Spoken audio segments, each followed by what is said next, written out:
O assunto das nossas reflexões essa noite é sobre um tema que não nos deixa muito confortáveis, por causa de dois sentimentos que nós temos e que insistimos em alimentá-los. Esses sentimentos são o orgulho e o egoísmo. E o tema da nossa reflexão essa noite é sobre o perdão. Mas antes de nós iniciarmos especificamente as nossas reflexões sobre o perdão, é importante que nós relembremos algumas coisas que nós estamos cansados de saber. A doutrina espírita, esse imenso farol que já vem iluminando os caminhos da nossa vida há mais de 160 anos, e que todos nós, espíritas, temos a honra subida de estarmos engajados nesta doutrina maravilhosa. E a doutrina espírita, ela veio rasgar o véu do entendimento. No capítulo 1 do Livro dos Espíritos, que fala a respeito de Deus, e mais especificamente atributos da divindade. Então, nós vamos apenas relembrar um dos atributos da divindade, que é Deus é soberanamente justo e bom. Deus é soberanamente justo e bom. Então, não são dois atributos, é um atributo só.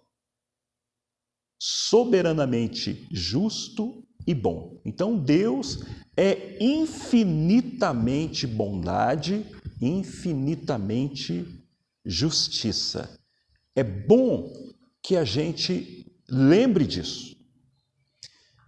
Mas, continuando, na terceira parte do Livro dos Espíritos, que fala sobre as leis morais, e mais especificamente sobre o capítulo 11, tem lá a lei de justiça, de amor e de caridade. Também não são três leis, é uma lei só. Lei de justiça, de amor e de caridade. Mostrando para todos nós de forma clara que uma não existe sem as outras duas, né? Que a justiça, para ser plenamente justiça, ela precisa do amor e da caridade. E para que a caridade realmente exista, é preciso de justiça e de amor. E para que o amor verdadeiro exista, é preciso de caridade e de justiça. Então, se nós juntarmos essas duas reflexões, né? Porque quem é que comanda a justiça? É Deus. E quem comanda a justiça, ele é infinitamente justo e infinitamente bom. E a justiça é acompanhada, a verdadeira justiça é acompanhada de amor e de caridade. Então, fica claro para nós, se nós meditarmos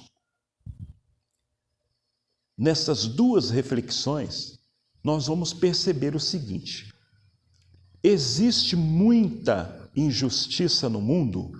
Sim, existe muita injustiça. A cada momento, a cada instante, inúmeras injustiças são cometidas. Por quê? Porque o homem tem o livre-arbítrio. E no exercício do seu livre-arbítrio, ele pode cometer atrocidades.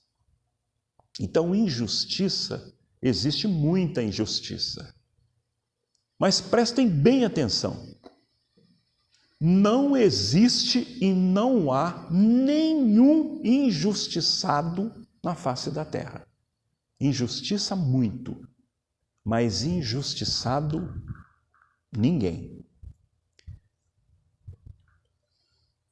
É bom que a gente medite sobre isso para que o nosso entendimento, as nossas reflexões a respeito do perdão possa ficar mais fácil para nós podermos entender por que nós precisamos perdoar.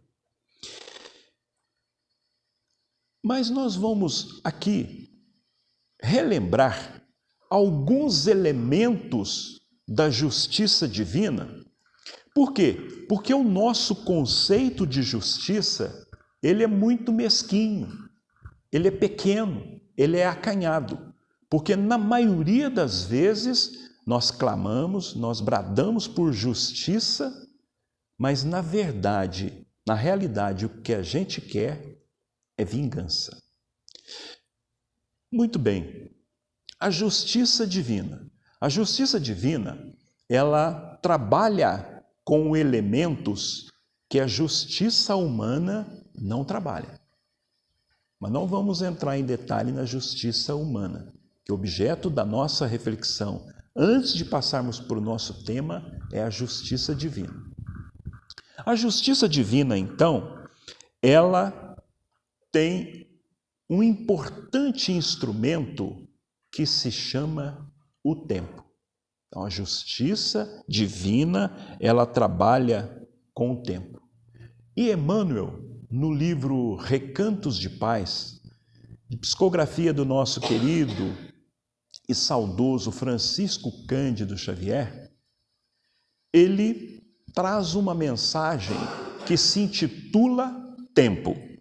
E a mensagem diz assim: alguém te prejudica? Entrega o assunto ao tempo. O orgulho te humilhou? Entregue a resposta ao tempo. De provações que sofras, aguarde a voz do tempo.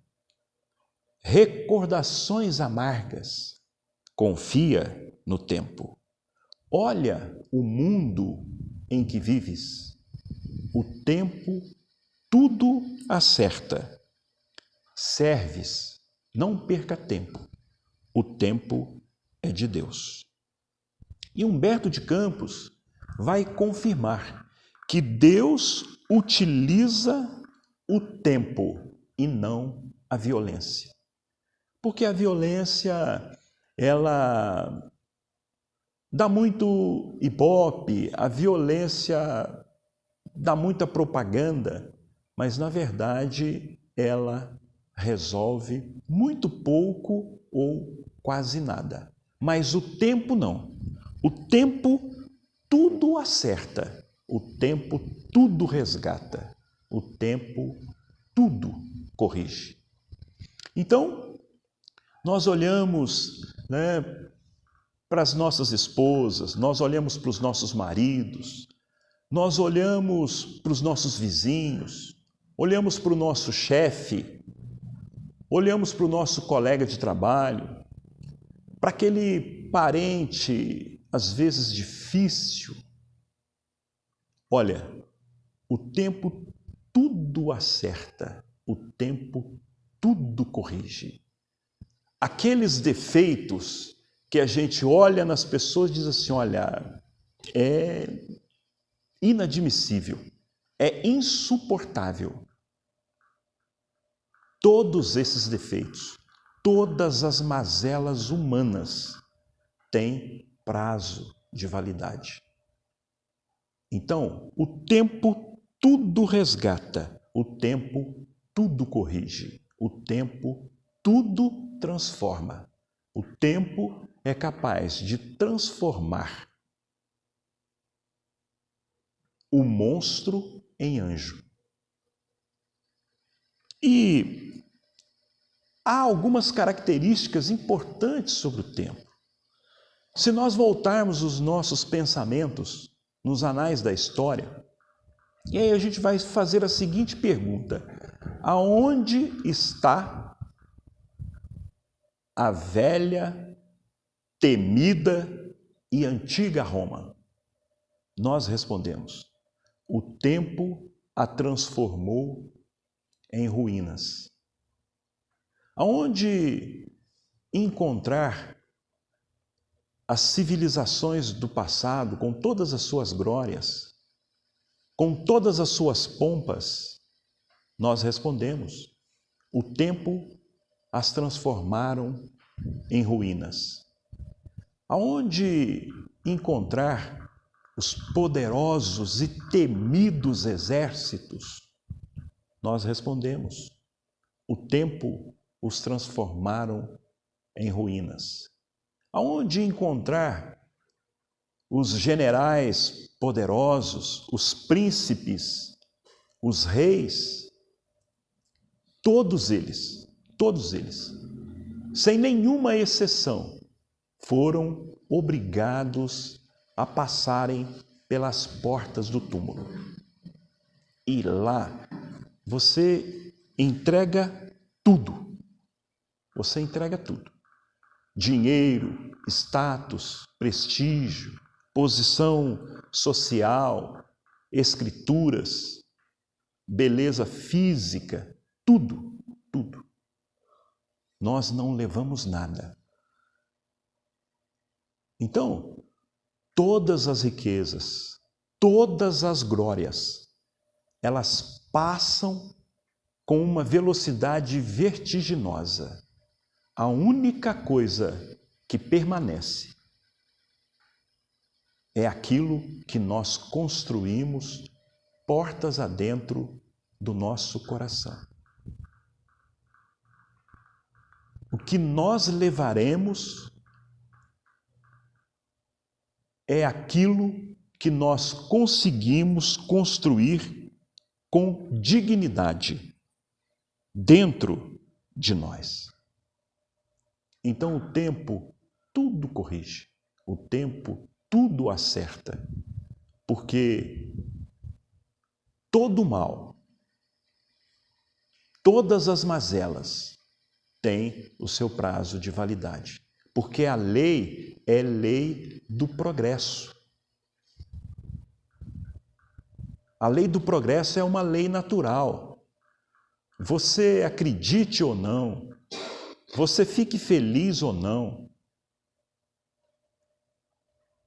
todos nós iremos progredir. Todos nós nos transformaremos em espíritos elevados, em espíritos de luz. Mas um segundo elemento da justiça divina, e esse elemento nos causa perplexidade, que é a reencarnação.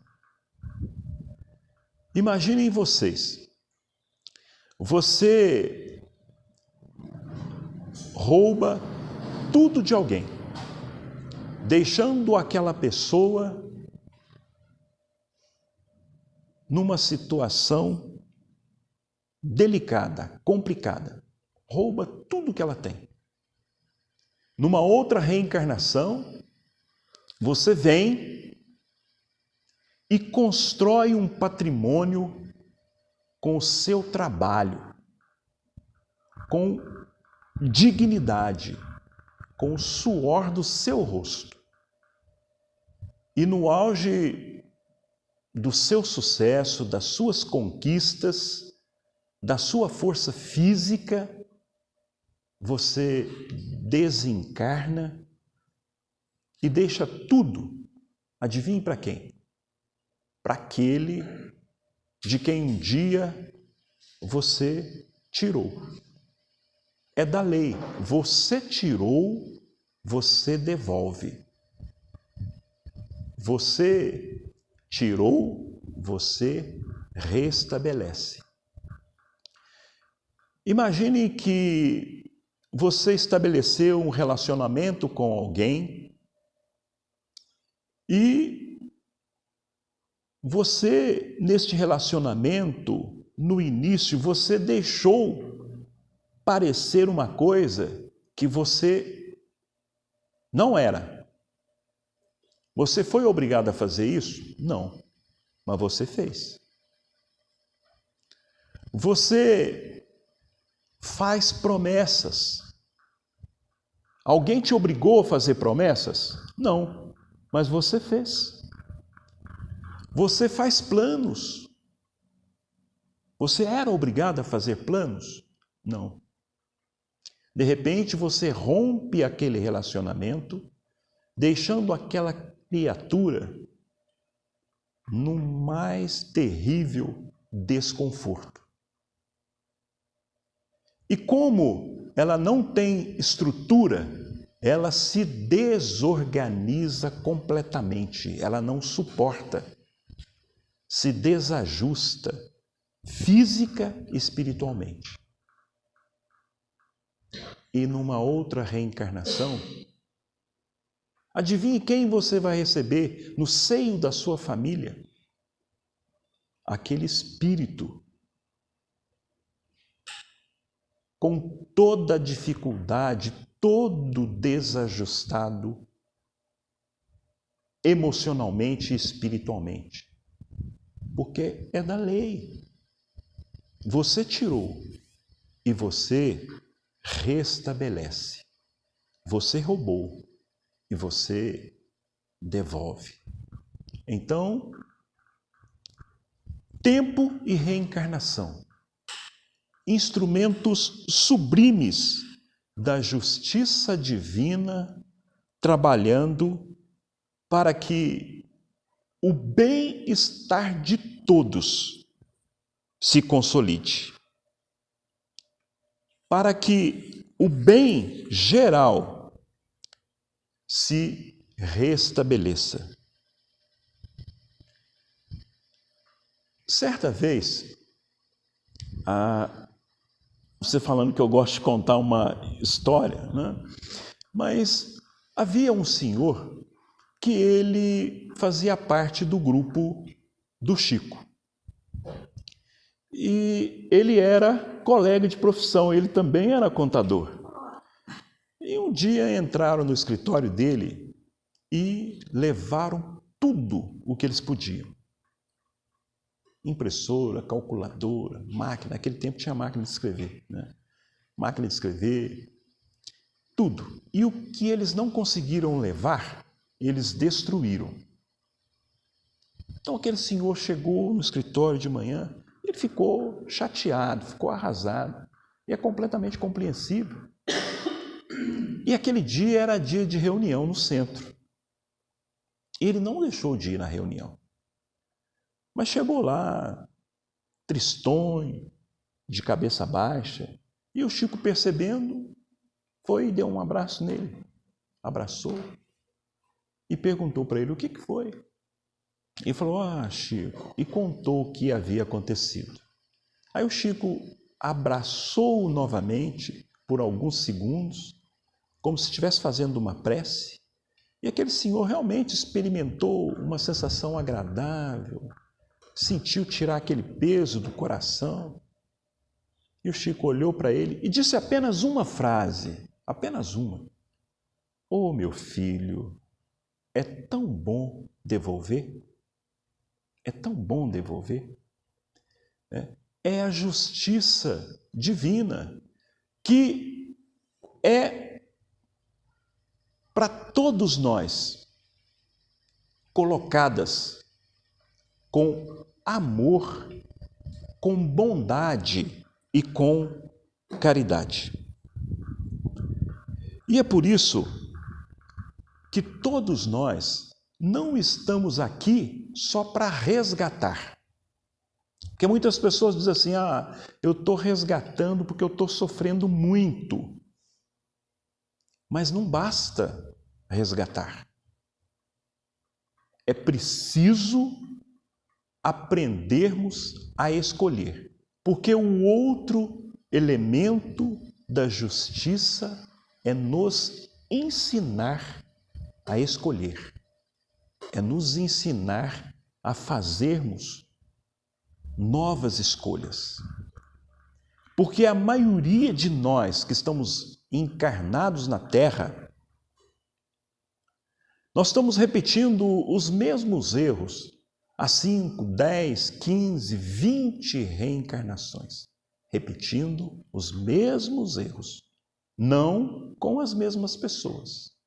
Então, o outro instrumento é nós aprendermos a escolher.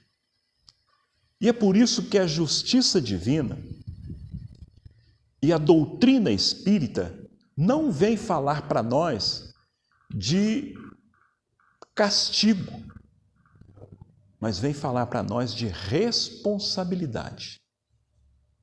Como nós somos dotados do livre-arbítrio, e é uma das faculdades que a espiritualidade mais respeita, é a liberdade que nós temos de fazer as nossas próprias escolhas, de escolher os nossos próprios caminhos. É lógico, é evidente que esta liberdade é limitada. Liberdade limitada. Sim, senhor, liberdade limitada. Porque nós somos livres para semear, nós somos livres para plantar, mas não somos livres para colher. Então, é estabelecida esta responsabilidade espiritual que nós, então, precisamos arcar com essas responsabilidades. Então, a doutrina espírita não vem falar de castigo.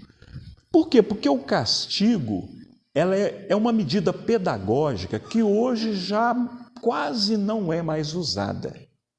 Por quê? Porque no castigo você trata apenas do fato, do ocorrido, sem levar em consideração o que está por trás daquele acontecimento, sem levar em consideração os sentimentos que estão por trás do fato. Então, é lei de responsabilidade. E tem uma mensagem de Emmanuel, psicografada por Valdo Vieira, certamente em comentário ao item 1 do capítulo 25º do Evangelho, e a mensagem diz assim: Deus em nós. Quem pode delimitar as bênçãos que dimanam das alturas? Por ser sempre de origem inferior, o mal é delimitado, como delimitados são todas as manifestações devidas exclusivamente às criaturas humanas. O bem, no entanto, possui caráter divino e é semelhante aos atributos do Pai Excelso, que traz em si a qualidade de ser infinito em qualquer direção. Então, só o bem é infinito. Como nós falamos, o mal, ele é simplesmente uma contingência. O mal, ele é simplesmente a ausência do bem. Então, o mal, ele tem prazo de validade. A criatura, às vezes, está no seu momento de liberdade, semeando, às vezes tranquila, às vezes feliz, semeando o ódio, a intriga, a maldade, a violência. E na maioria das vezes, nós não conseguimos vislumbrar o momento da semeadura e o momento da colheita. Às vezes, numa encarnação, nós só estamos vendo as pessoas felizes, tranquilas, a semear o mal.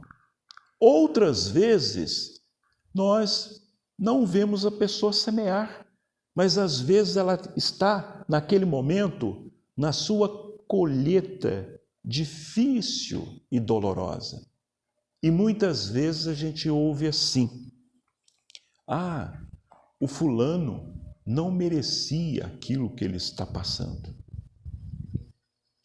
E nós temos a certeza absoluta, por essas reflexões iniciais, de Deus que é soberanamente justo e bom, e da lei de justiça que não anda, não caminha sem o amor e sem a caridade. Não existe ninguém injustiçado. E continua dizendo: por mais sombrio que te pareça aos ideais de hoje os seus dias do passado, não te entregues ao desânimo. Ergues o sentimento e conjuga as próprias ações no novo roteiro entrevisto. Após a purificação necessária, a água mais poluída da sarjeta se torna cristalina como se jamais houvesse experimentado o convívio da impureza. O presente, o agora, é o perene traço de união entre os resquícios do pretérito e uma vida futura melhor. O presente é o meio caminho entre o ontem e o amanhã. Plasma em ti as forças reconstrutivas das tuas novas resoluções, para que se exprimam em obras de aprimoramento e de amor. Então, como nós dissemos, o terceiro elemento da justiça divina é nos ensinar a escolher. E André Luiz nos fala e nos afirma categoricamente, e ele assim o diz: aqueles que amam governam a vida. Aqueles que amam governam a vida.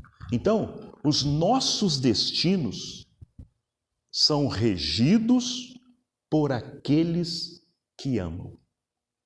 E aí a gente falando sobre o amor, quem ama verdadeiramente é capaz de enxergar milênios na frente. Se nós pegarmos uma laranja e perguntar para qualquer um aqui, quantas sementes tem aquela laranja? É fácil. Qualquer um de nós podemos dizer, não pode? Qualquer um de nós. É só você pegar a laranja, partir a laranja e contar quantas sementes tem. Né? Quantas sementes tem essa laranja?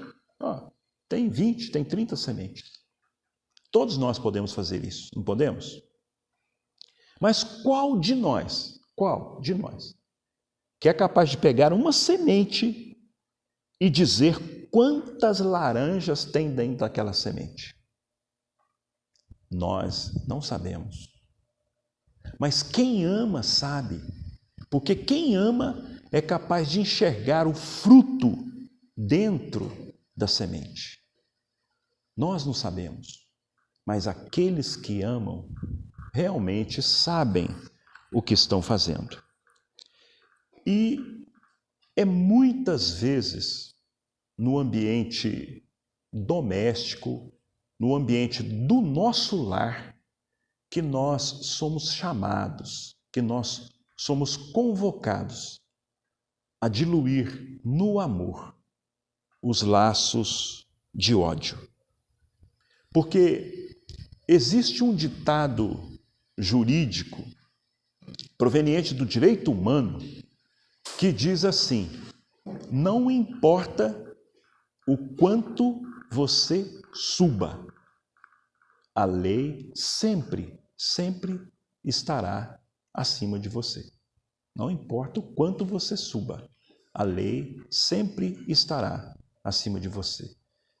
Isso não se aplica apenas ao direito humano, mas principalmente nas leis divinas, nas leis morais, nas leis que governam e que regem o universo. Muitas vezes não é isso que acontece na justiça humana, porque nós temos visto isso desde a mais remota antiguidade, que as pessoas respeitam a lei até um determinado ponto, até um determinado momento. Porque quando ela adquire poder, aí ela já quer passar por cima da lei. E não é isto que ocorre com a justiça divina. Com essas reflexões, então, nós já podemos rapidamente entrar no nosso tema, o perdão. O que significa o perdão? O perdão vem de uma expressão latina que diz perdonare. Então, o prefixo per mais donare. O per significa além e donare é doar. Então, quando você une os dois, fica doar um pouco mais, fazer um pouco mais. E nós entendemos perfeitamente porque é o que Jesus nos convida a fazer, doar um pouco mais. Mas Pedro, nós encontramos lá em Mateus, no capítulo 5, no versículo 39. Mas antes dessas considerações de Mateus, nós temos uma pergunta que Pedro fez para Jesus há mais de 2000 anos atrás. Uma pergunta milenar. Que Pedro aproximou-se de Jesus e está lá, na questão, no Mateus capítulo 18, versículos de 21 a 22. E Pedro pergunta: Senhor, quantas vezes precisarei perdoar o meu irmão quando ele pecar contra mim? Seria até 7 vezes? Então, essa pergunta feita por Pedro há mais de 2000 anos, essa pergunta milenar, ela continua atualíssima aos nossos dias de hoje. Porque é algo muito desafiador para todos nós, para todos os cristãos, para os espíritas, que é o perdão, que é o perdoar. Por quê? Porque nós ainda somos espíritos muito infantilizados, arraigados ao velho orgulho, ao velho egoísmo, e analisando os momentos que nós estamos vivenciando, nós percebemos que o egoísmo, ele cresceu de uma forma tão grandiosa e que o orgulho se alastrou com tanta força que você hoje falar sobre bondade, sobre benevolência, sobre perdão, é quase que sinônimo de tolice. Você falar hoje em perdão é quase que uma utopia, uma sugestão, uma ficção. Por quê? Porque o orgulho e o egoísmo cresceu de uma determinada forma, de uma determinada maneira. E lá no livro Libertação, de André Luiz, naquele diálogo lá, que nós já falamos aqui, de Gregório com Gúbio, no capítulo 8, num determinado momento do diálogo, Gregório fala assim para Gúbio: a terra nos pertence, porque nela predomina a animalidade, que é um clima completamente favorável à nossa ação. E nós percebemos, a gente vê as pessoas andando na rua, as pessoas andam como seres humanos, elas se vestem como seres humanos, elas se alimentam como seres humanos. Mas não nos enganemos, a maioria delas é só carcaça, é um amontoado orgânico, porque os pensamentos são primitivos, os ideais são primitivos, o comportamento, a conduta é primitiva. A ponto, por exemplo, de um simples acontecimento, de uma simples ocorrência, às vezes até por descuido de alguém, se transformar numa tragédia e até em um homicídio. Quantas vezes a gente vê uma simples fechada de trânsito, às vezes por alguém que está desorientado, por alguém que está desatento, que não foi maldade, mas aquilo é capaz de transformar aquele simples fato numa tragédia. Por quê? Porque o nosso orgulho, o nosso egoísmo é enorme. Então, nós nos armamos contra um acontecimento, movidos pela nossa prepotência, e aí um acontecimento que deveria ser pautado por uma conduta de compreensão, por uma conduta de amor. Mas o orgulho, o egoísmo, a prepotência, ela toma uma proporção enorme e que é capaz de destruir com facilidade aquela reserva tímida que a gente às vezes vai construindo aos pouquinhos. E é por isso que nós precisamos tomar muito cuidado, porque nós costumamos guardar lixo na nossa alma. Nós temos esse velho defeito de guardar lixo na alma. Que lixos são esses? A raiva, o ódio, a mágoa, o rancor, o ressentimento. Por coisas tão pequenas, por coisas tão banais. Há pessoas, por exemplo, que se melindram por pouquíssima coisa. Há quem diga assim, eu não gostei do modo com que o fulano me olhou. Então, ele se magoou, ele se aborreceu só pela forma com que ele foi olhado. Aí você pergunta, mas como que o fulano te olhou? Ele me olhou assim, meio atravessado. Então, a nossa dificuldade de perdoar, ela é enorme, porque ela é proporcional ao nosso orgulho, ao nosso egoísmo. Às vezes nós falamos assim, o fulano de tal fez uma coisa para mim que eu fiquei muito chateado, que eu fiquei muito magoado. É esse o tamanho do nosso orgulho, é esse o tamanho do nosso egoísmo.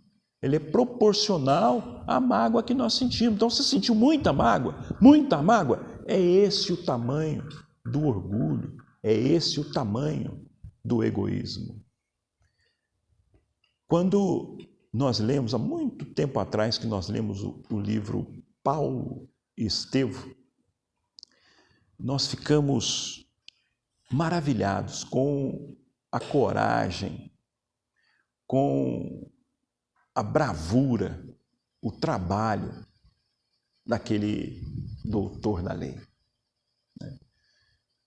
De tantas peregrinações, de tanto sofrimento, às vezes viajava vários e vários quilômetros para falar para 3, 4, 5 pessoas. E um momento que ele estava em Corinto, ele é preso. E é levado por uma cela úmida, escura, e ele leva 39 chibatadas. Pouco tempo depois, ele irá escrever: de agora em diante, ninguém mais me moleste, porque eu trago em mim as marcas do Cristo. E mais depois ele irá afirmar: não sou eu que vive, mas o Cristo que vive em mim. E é isso que nós precisamos lutar para conseguir. O controle sobre nós mesmos, o controle sobre os nossos sentimentos. Porque nós não somos donos dos nossos sentimentos. Quem controla os nossos sentimentos são as outras pessoas. Olha, eu sou paciente até que venha alguém e tira a minha paciência. Eu sou paciente, eu estou tranquilo. Aí alguém vem e me dá uma fechada no trânsito. Bom, aí eu vou xingar até a última geração daquela pessoa, né? Então, aonde que está a minha paciência? Eu tenho controle sobre a minha paciência? Não tenho. Quem controla a minha paciência? São os outros. Eu gosto do fulano até que ele me faça algo que me desagrade. A partir desse momento eu não gosto mais. E é assim com todos os nossos sentimentos. É assim com o nosso equilíbrio, é assim com a nossa serenidade, é assim com o nosso amor, é assim com a nossa compreensão, é assim com a nossa paciência. São as pessoas que nos controlam. Alguém pode fazer, por exemplo, 10 coisas boas para nós. Mas se aquela pessoa for capaz de fazer uma única coisa que nos desagrade, nós esquecemos com facilidade aquelas 10 coisas boas e passamos a nos ater naquela única coisa que nos desagradou. Então, quando Jesus nos fala no capítulo 5, e versículos de 39 a 41, quando ele diz assim: eu, porém, vos digo, não resistais ao mal, mas se alguém lhe bater na face direita, ofereça-lhe também a outra. E ao que quiser pleitear contigo e tirar-lhe a túnica, dê-lhe também a capa.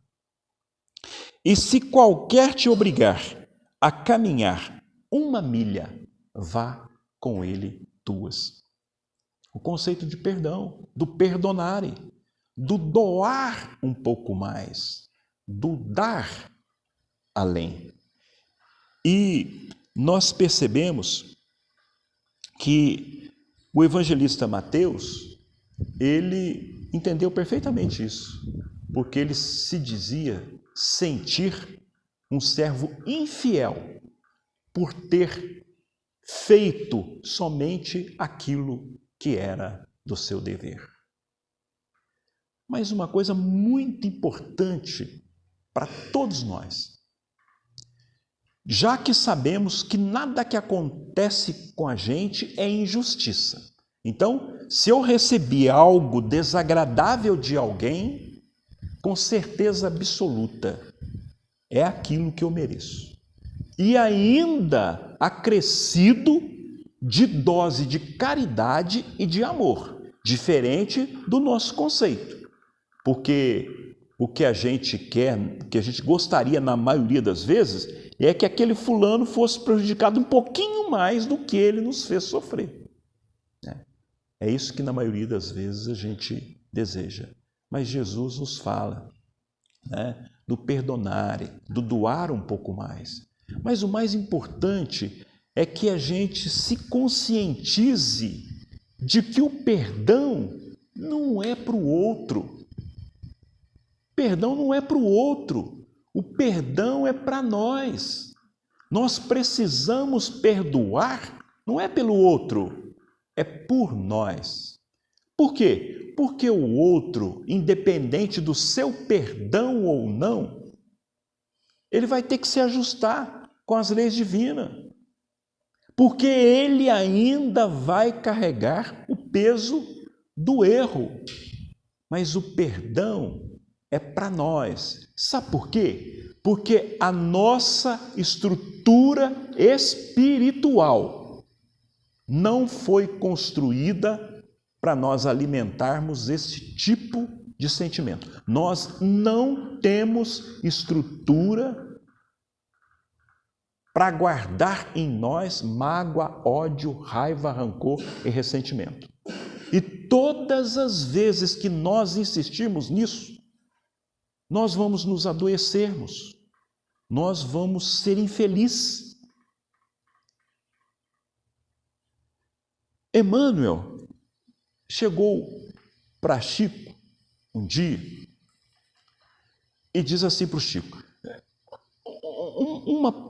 um parente próximo do Chico, né, com a intenção de ajudar o Chico, fez algo que o Chico ficou aborrecido, né? Porque às vezes nós somos assim, nós somos como um elefante no jardim, né? Você diz assim, ó, vou colher aquela rosa, você colhe a rosa, mas você destrói o jardim. E essa pessoa com a intenção de ajudar o Chico, mas acabou aborrecendo o Chico, né? O Chico não falou nada, ficou com aquele sentimentozinho, e foi passando 1 mês, 2 meses, 3 meses, e aquilo foi passando. Aí, em determinado momento, o Emmanuel chegou e falou para o Chico, Chico, sabe, aquela magoazinha, aquele ressentimentozinho, olha, ele se transformou numa mancha e se alojou próximo ao seu coração. Chico pensou, não. Mas o Chico, o problema não é só esse. O problema é que essa manchazinha, ela está impedindo de nós aproximarmos de você e fazermos o nosso trabalho. Aí o Chico falou, pá, pera lá, o negócio é sério. E aí o Chico falou, mas o que eu tenho que fazer? E o Emmanuel falou para ela, falou, ó, Chico, você faz o seguinte, você conversa com essa pessoa, vê o que ela gostaria de ganhar, vai e compra para ela, e dá para ela. O Chico falou, Emmanuel, peraí, a pessoa me ofende, né? E eu é que tenho que dar um presente? Emmanuel disse para o Chico, falou, ó, Chico, a lição não é minha, é de Jesus. Aí o Chico então foi lá, conversou com a pessoa, e a pessoa queria ganhar uma máquina de costura. Então, naquele tempo, a máquina de costura, nossa, era muito caro para o Chico pagar com o salário dele, né? Ele parcelou aquilo lá até nas próximas reencarnações, né? E foi e deu um presente para aquela pessoa. E naquele momento, né, conta Emmanuel que saiu um facho de luz do coração da pessoa e endereçou diretamente no coração do Chico e destruiu aquela mancha, né? O poder da gratidão aliado ao perdão. Então, se a gente não quiser perdoar, o problema é nosso. O problema é nosso, né? Por quê? Porque a verdade mesmo é que nós não tivéssemos motivo nenhum para ter que perdoar quem quer que fosse, quem quer que seja. Por quê? Porque nós não deveríamos nos sentir ofendido ou enraivecido por qualquer coisa que as pessoas nos fizessem. Então, se eu tenho algo, já significa que eu preciso fazer alguma coisa, porque o ideal seria que nós não nos sentíssemos ofendidos com nada que as pessoas nos fizessem. Então, é nós assumirmos o controle de nós mesmos. Eu não consigo controlar a vontade, o pensamento, o desejo das outras pessoas.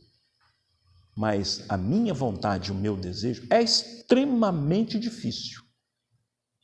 Mas é uma tarefa que nós precisamos começar, né? E a gente vai tentando conseguir por etapas, né?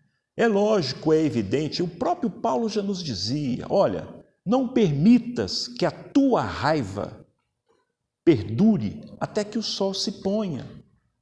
Então, nós sabemos que nós não estamos convivendo com anjos. Então, fica claro para todos nós que conviver com as pessoas sem ser magoados, sem nos sentirmos ofendidos, é quase que impossível. Por quê? Porque nós não estamos convivendo com anjos. Nós estamos convivendo com pessoas que vão errar, que vão se equivocar, assim como nós também, né? Mas é um trabalho que nós precisamos fazer e é um trabalho de conscientização. Primeiro, entendermos de que não existe injustiça. Alguém está nos cobrando algo que nós fizemos. Na verdade, nos diz os irmãos espirituais que nós deveríamos agradecer essas pessoas por elas estarem servindo de instrumentos do meu resgate, da minha reabilitação. Servindo, se colocando no lugar onde eu pudesse devolver. Então, que cada um de nós possamos meditar sobre a nossa verdadeira riqueza. Porque a maior riqueza que nós possuímos, a maior riqueza que nós temos, são os nossos sentimentos. Cuidem dos seus sentimentos, com todo carinho, com toda a força da sua alma, com toda a vontade, porque é o maior patrimônio que nós temos. Porque nós iremos levar ele aonde quer que nós estejamos. Que Jesus nos abençoe a todos e que possa estar nos nossos corações. Muita paz.